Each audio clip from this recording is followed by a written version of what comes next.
Shalom anak-anak, kembali lagi kita akan belajar di bab yang keempat di halaman 34 dengan judul persembahan syukur yang benar. Hari ini kita akan belajar apa itu arti persembahan syukur dan bagaimana cara mempersembahkan syukur kita dengan cara yang benar. Berarti kalau ada yang benar, ada yang salah. Kita akan belajar bagaimana mempersembahkan persembahan yang benar. Nah, arti persembahan syukur itu persembahan berasal dari kata sembah. Sembah ini berarti sesuatu yang diberikan kepada yang disembah atau yang dihormati. Jadi kalau kalian memberikan persembahan kepada Tuhan, berarti kalian memberikan sesuatu kepada Tuhan atau yang dihormati. Nah, persembahan tidak harus dalam bentuk uang, tetapi dapat berupa benda-benda yang lain. Apa saja benda-benda itu? Nah, mari kita lihat. Di Sulawesi Tengah, di suku Morowali, mereka mempersembahkan hasil ladang pada hari raya Padungku. Jadi ada satu hari raya di Sulawesi Tengah namanya hari raya Padungku. Pada hari raya Padungku itu mereka akan membawa semua hasil panen mereka dibawa ke gereja untuk dilelang. Nah, setelah dilelang, uang tersebut akan dipersembahkan kepada gereja. Cara seperti itulah yang mereka lakukan karena mereka di sana mayoritas adalah seorang petani dan semuanya hanya menghasilkan dari hasil tanah. Nah, apakah Tuhan berkenan terhadap persembahan mereka?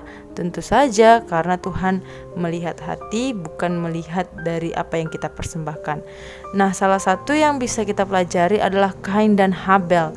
Mereka adalah tokoh Alkitab yang memberikan persembahan yang berbeda. Kain mempersembahkan hasil ladangnya dan Habel mempersembahkan hasil ternaknya. Tetapi Tuhan hanya menerima persembahan Habel. Karena apa? Karena Tuhan melihat hati. Nah, Tuhan melihat bahwa Habel mempersembahkan dengan sepenuh hatinya dan memberikan yang terbaik, sementara Kain mempersembahkannya dengan hanya memberikan sebagian dan tidak yang terbaik. Oleh karena itulah kenapa Tuhan menerima persembahan Habel dan menolak persembahan daripada Kain. Next, ada janda miskin. Nah, janda miskin ini hanya memberikan 1 keping uangnya. Dia hanya memiliki 1 keping uangnya dan itulah yang dia punya saat itu. Namun dia memberikan dengan hati yang tulus dan Tuhan memperhitungkan persembahannya lebih banyak daripada persembahan orang kaya yang dia berikan dari kelebihannya.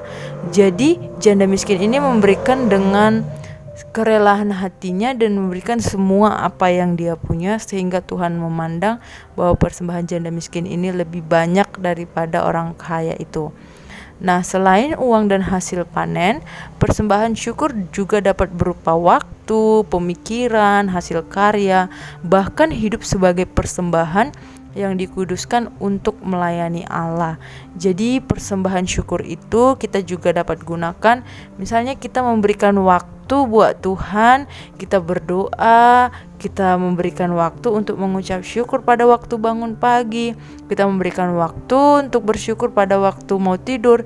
Melalui pemikiran kita juga bisa dapat belajar Alkitab, kita juga bisa dapat belajar tentang Tuhan, kita bisa dapat datang ke gereja untuk menerima pengajaran. Itu juga merupakan merupakan persembahan syukur.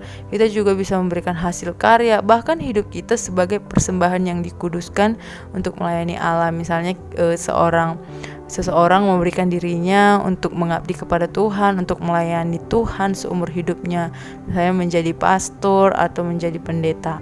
Nah, persembahan syukur tidak sama dengan sumbangan, sebab persembahan syukur adalah gambaran hubungan manusia dengan Allah, bukti ketergantungan hidup manusia kepada Allah Sang Pencipta. Jadi arti persembahan syukur adalah gambaran isi hati manusia bahwa hidupnya sangat bergantung kepada Allah Sang Pencipta. Jadi persembahan syukur ini itu semua adalah gambaran hati manusia. Kalau kita memberikan persembahan syukur, misalnya hanya memberikan yang tidak terbaik, berarti itulah isi hati manusia itu terhadap Allah. Dia tidak terlalu bergantung kepada Allah, kepada Sang Pencipta. Tetapi kalau dia memberikan persembahan syukurnya yang terbaik, berarti isi hati dia sangat tergantung kepada Allah dan dia pasti orang yang dekat kepada Allah. Nah, jadi persembahan syukur ini dapat kita berikan kepada Tuhan melalui uang, melalui waktu, melalui hasil karya kita, dan melalui hidup kita. Jadi, Miss harap kalian dapat memberikan persembahan syukur kepada Tuhan sebagai bentuk kalian bergantung kepada Tuhan, kepada Allah Sang Pencipta.